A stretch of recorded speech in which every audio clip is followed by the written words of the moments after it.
Bonjour bandeko balandi, bonjour banyoso oyo baza kolanda biso, banyoso balandaka chaîne na biso, Ale Badianyama TV, na compte Facebook na biso Ale Badianyama, vous allez toujours brancher pour na kozwa ba réponse to mateya oyo ekodifier bino. Lelo lisusu toye na émission na biso pour na kosola toujours na portrait Ale Badianyama na mwa ba problème oyo eza ko déranger bana nzambe yango toye lisusu lelo kokutana na ye. Bonjour apôtre. Bonjour maman Nadine.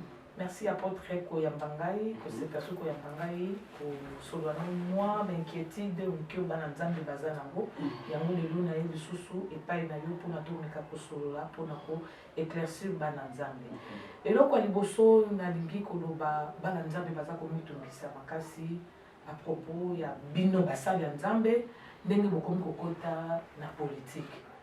Bino basala nzambe boza wana pona koteya biso pona ko toyamba Yesu pona ko délivrer biso mais bokomi kokota lisusu politique donc basala nzambe bakomi bazokota politique c'est que masolo yango début parce que boza source na kati ya bonzambe te parce que politique baleza toujours mambo lokuté za kati so tango yoza musala nzambe komo kota parce que tomoni basala nzambe na le gouvernement a vu ce bilan, le ministre Baza, le député Baza, le président de l'Assemblée provinciale Bazali, est-ce que ceux qui montent à pasteur, apôtre, bishop, ceux qui évêques, est-ce qu'ils occupent le gouvernement parce qu'ils sont montés dans la Bible? Je pense que maman, merci pour la problème que ça a plateau Mario, merci pour la bande de sur la biso. Je pense que le temps est arrivé, il faut mettre Bakola. Faut être d'accord. On est église école. Toi une époque moko yo ba ote ya bato mbongo ya Satan. Mais tant que ba ko ba comprendre mbongo ya bien. L'époque akala pose à la frère ou à la sœur. Il faut là ta kamabe salité ndé ou la question spirituelle.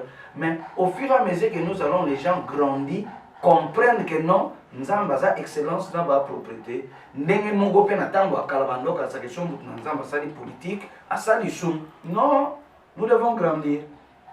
Tous va père Nabiso dans la foi. Toujours exemple, il y a David.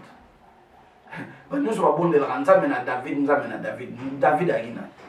Azaki, à la fois chantre de l'éternel, à la fois prophète, à la fois sacrificateur, mais à la fois il était roi. Vous comprenez? Donc, il y a David, il les a bien.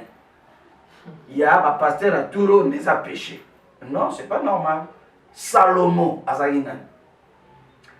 Meshach, Shadrach, Abednego. Sénateur, conseiller ministre. Vous comprenez? Moïse, il est le grand leader à Guinée. Il est le leader, le roi politique. Ce qui est politique, politique est Saranabino. Le temps est arrivé, quand Dieu nous appelle, à Zobeng Nabiso Potoswa, tout ça là-bas, Zel mi balé, ma papou mi balé. De l'autre côté, la royauté. Et de l'autre côté, la sacrificature. Sacrificature, mon côté, il y a délivrer bateau. Mais de l'autre côté, la royauté, il il faut occuper ma poste le plus élevé. Les terres on doit avoir un président chrétien, président Assemblée nationale chrétien, il y a chambre basse chrétien, il y a chambre haute chrétien, il y a dans l'instance union chrétien. En fait, les problèmes en gros, on a besoin d'un problème bateau, il faut voir la justice dans ma kilana. Quand la justice se trouve dans un pays, et pays où on est au matin, il y a un problème, mais le problème les a. Tu n'es pas obligé, pasteur, il y a encore dans la politique, si tu n'as pas un appel politique et si tu n'as pas une intelligence politique. Parce que pour faire la politique, il faut avoir une certaine intelligence, il faut avoir un certain appel, parce que c'est un problème appel. Moi, je ne suis pas dans la politique active. Mais je suis consulté par des politiciens. Comme la présidence, les gens me consultent. Ils me consultent par rapport à mon influence, par rapport à mon intelligence, par rapport à mon appel. Mais je ne suis pas dans la politique active. Ni ministre, ni ceci, ni cela. Et cela apporte un plus. Donc ça ne sert à rien tout ce qu'on a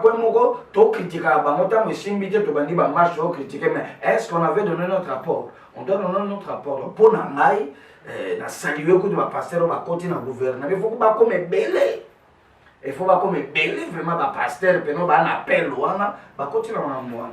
Bongo papa, oui, bien sûr. Merci de mon tout même service qui est dans mon abété.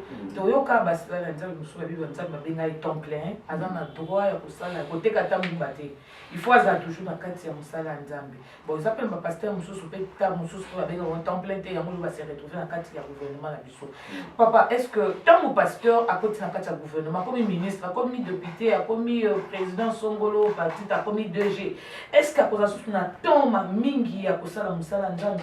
Na musu na église na ye abandaki koza na journée moko ya mbaka bato parce que bana nyonso nzambe baza toujours na besoin ya père spirituel na ye aloba loba moko apambola ye so ya komi plus occupé na makambo etali ya gouvernement est ce que musala nzambe akosala ngo lisusu ndenge ezali bana nzambe oyo ayabandaki koyamba bango oyo bazali na baproblème na ye bango bazoya kosollicite père spirituel na bango akoza susu na ntongo wana ou bien ntongo na ye ekomi mwa moki akomi plus na makambo ya mosala na ye ke oyo nzambe abenga ye mama même biso yo to na temps plein na kata musalam to yamba tous les jours te au kufat wana lundi 6h 24h ba ko yebta ko makambo bonde la pona bato lundi mardi mercredi au kufa chaque jour to sera te pona ko yamba bato pe na conseiller baninga na pasteur bo yamba bato chaque jour te tu as un corps, tu as une famille, tu as des enfants.